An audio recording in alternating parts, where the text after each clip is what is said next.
Shark tank की जज विनीता सिंह के ठप हो गए थे 2 बिजनेस। 15 साल पहले परिवार और बच्चों संग कर रही थी संघर्ष।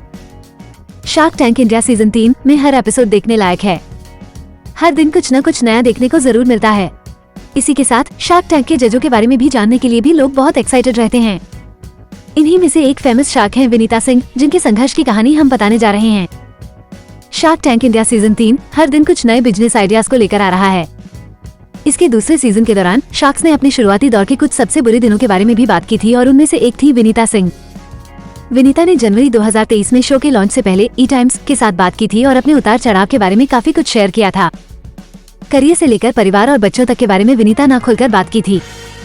अब जब शार्क टैंक को लेकर चर्चा बढ़ गई है और लोग शार्क्स के बारे में और ज्यादा जानना चाहते हैं, हम विनीता सिंह की उन बातों को फिर से बताने जा रहे हैं। जब विनीता सिंह से एक बिजनेस वुमन के रूप में उनके 15 साल के सफर और शुरुआती दौर में बात की तो सब चौंक गए।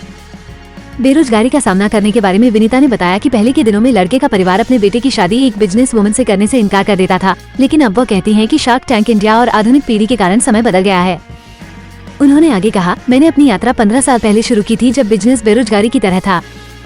इसमें कोई सम्मान नहीं था और लोग अपनी बेटियों की शादी किसी बिजनेसमैन से करने से पहले 2 बार सोचते थे कि उनका भविष्य जोखिम भरा होगा।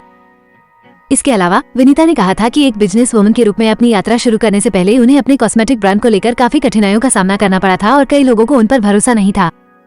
उन्होंने कहा कि वो अक्सर खुद पर शक करती थी और कई बार नौकरी छोड़ना भी चाहती थी।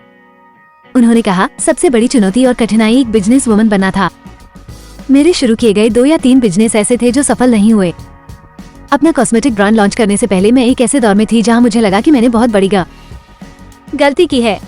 उन्होंने आगे कहा, एक माँ या महिला होने की तुलना में एक बिजनेस वुमन बनना मेरे जीवन का सबसे कठिन पहलू रहा है, लेकिन मुझे खुशी है कि मैं यही रुकी।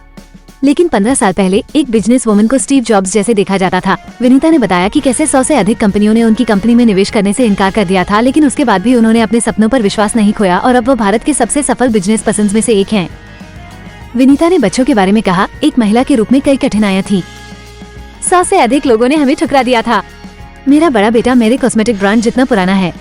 मैंने अपनी यात्रा के दौरान अपने दोनों बच्चों को जन्म दिया। मुझे डर लगता था कि मेरे इन्वेस्टर्स कहेंगे कि मैं अपनी प्रेगनेंसी और बच्चों की वजह से भटक रही हूँ।